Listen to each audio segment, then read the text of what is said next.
He is linked to prestigious clubs such as Arsenal, Tottenham Hotspur and West Ham, and he was voted Paraguayan Footballer of the Year and in the MLS Best 11 in 2017. But he is generally unknown in most of Europe. So who is Miguel Almirón and how did he generate so much interest from Premier League clubs? Hi everyone, I'm Ghost of the Sala, and just a quick thing, if you are a subscriber, I won't be uploading for a few days because I'm not here, so that means Road To Hokkaido will probably be delayed by about a week, so it's probably like about next weekend will be when Road To Hokkaido, the next episode of that is out. Anyway, for people who that's just a subscriber thing. For people who are new, I have a playlist with lots of things, sort of what happened to and who is about different football players, including Miguel Almirón's current partner, Josef Martinez, and that you can check out. I guess I've put a card at the top right at the moment, so yeah, and also leave suggestions for more episodes in that series, and yeah, so yeah, I'll get into the video. So Miguel Almirón has shown quality from a very young age. Born in Asunción, the capital of Paraguay, Almirón was signed to the second most successful club in Paraguay, and it was his hometown club as well, Cerro Porteño. And some ex-Cerro players include World Cup stars Diego Lugano from Uruguay and the oldest World Cup player of all time, Colombian goalkeeper Farid Mondragon. So yeah, it's a pretty big club, and to be signed to a club that big at such a young age, it shows that he had quite a bit of talent even at that time.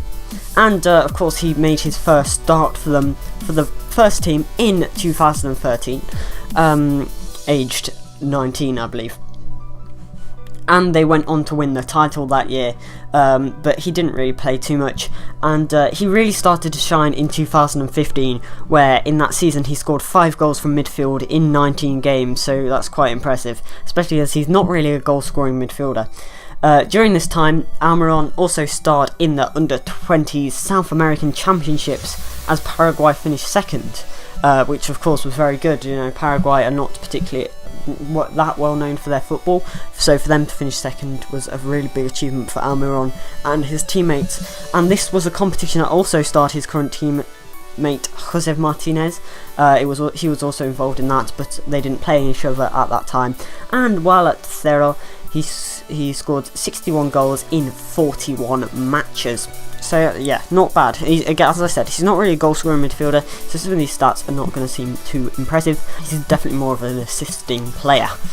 And it seemed inevitable that Almirón would eventually move clubs, and in 2015, new Argentinian challengers Lanús bought Almirón, and after a lackluster first season at the Argentinian club, Almirón won another league title, his second of his career in only about 3 years.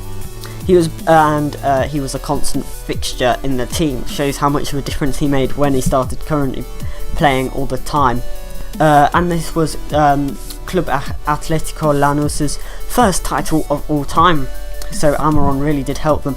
And funnily enough, the manager at the time of Lanús was also called Almirón, although he was Jorge Almirón, and he is Argentinian, not Paraguayan. But it's just quite a fun fact, and I'm sure they got a bit confused at the club at that time. And while there, he definitely showed quite a lot of an impact there. He scored 4 goals in 44 games, as I said, not too impressive. He was only at the club for 1 year, well, basically almost 2 years. He actually left Lanús in December, I believe, so he almost made it 2 years at the club, but not quite. Yeah, so he generated quite a lot of interest, and it seemed that he would move to a European club, but Atlanta United came and bought him, and I'll explain more about that right now, actually. So in 2016, Almirón made a surprise move to Atlanta United for $8 million. Alongside Josef Martinez and various others, the team started strongly. I have a video about Atlanta United in the playlist that I mentioned earlier, so you can check that out. But as Atlanta United's one of the first signings for them as a club, they were formed in 2016, was Miguel Almirón, and in the first season the team did start strongly. Almirón actually scored a brace in the same game that Martinez scored 3. That game, led to Martinez being offered a permanent contract at Atlanta United. And Almirón continued to trash records similarly to Martinez did. Paraguayan Player of the Year, MLS All-Star Team, Best Young Player, Best Newcomer of the Year, and the list just goes on. And it's fitting that Martinez and Almirón seem to be good friends in real life, as they continue to break records. They both continue to break records off the pitch, and they both link up so well on the pitch. And if you don't know, the story behind Atlanta United is they sign the aim of it at Atlanta United is to sign young players, really good young players, and then sell them on in order to keep the club running. And hopefully they continue to do that, because they've found some really, really good young players. So yeah, where will he go next is the question that we're asking a lot at the moment. Will he move to Arsenal? Of course, he would fit in quite well there, potentially be an Özil replacement. I'm not sure they lack creativity, but maybe when Özil's injured, he'll fit in there. I'm not sure if he'd start though. He'd probably be a backup. At West Ham, I'm sure he would start though, but West Ham seem to ruin good players. I don't know, but for example, good players who before, such as João Mario, Javier Hernandez, Marko Arnautovic, but when they move to West Ham, they seem to get ruined for some reason, not really sure why. Or could he move to Tottenham Hotspur, where if Tottenham lose Christian Eriksen, he could be a replacement for him. Of course, they do have Dele Alli, they also have Winks, they also have various other players. Not sure whether he'd get in the Tottenham team. It'd be Spurs' first signing for absolutely ages. Of course, they didn't make any signings in the summer window. That might be why Pochettino is just looking to buy anyone at all. But he definitely is good enough to start for those teams. It's just whether the managers will see his quality over the established players that are already there. That's a problem. Or will he potentially go elsewhere in Europe? Of course, we could potentially see him go to anywhere in Europe. He hasn't played in Europe so far. Or will he stay in the MLS in order to show how powerful the league is becoming? Of course, the MLS is getting some traction.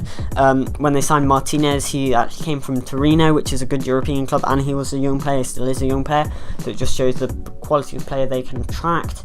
They also signed Carlos Bela relatively recently, not Atlanta, but LAFC. So LA Galaxy signed Giovanni Dos Santos and his brother very recently too, just showing how powerful the league is becoming, similar to the Chinese league really. And but of course they do need some competition because there's a big power gap in the MLS at the moment. It's quite hard to explain, but maybe I'll do that in another video. But yeah, it's definitely becoming powerful, and if they manage to keep one of the two stars at Atlanta United, they'll be doing very well for themselves. Atlanta United will, and of course the league will be doing very well for themselves as well. Yeah, so thanks for watching. Make sure to leave suggestions in the series. Of course, make sure to watch my Jose Martinez video as well, because I feel like that's a good one. It got a lot of views at the time, but I feel if you're an Atlanta United fan, of course, maybe if you're an Atlanta United fan, you might not be watching a video saying where he's going to go next. But yeah, if you are, then check those out. Or if you want to know more about the club, of course I have other videos in the what happened to sort of who is playlist, such as what happened to Kazuki Honda, what happened to Mario Balotelli. I had a couple of others, I just can't bring them to mind at the moment. And yeah, also if you're, as I said before, regular subscriber, Road To Hokkaido is not postponed, but it's just pushed back a bit because I'm not here for a while, and it's going to be hard for me to get a video out on the normal schedule. But yeah, I guess that's everything actually. So yeah, thanks for watching, and I'll see you next time.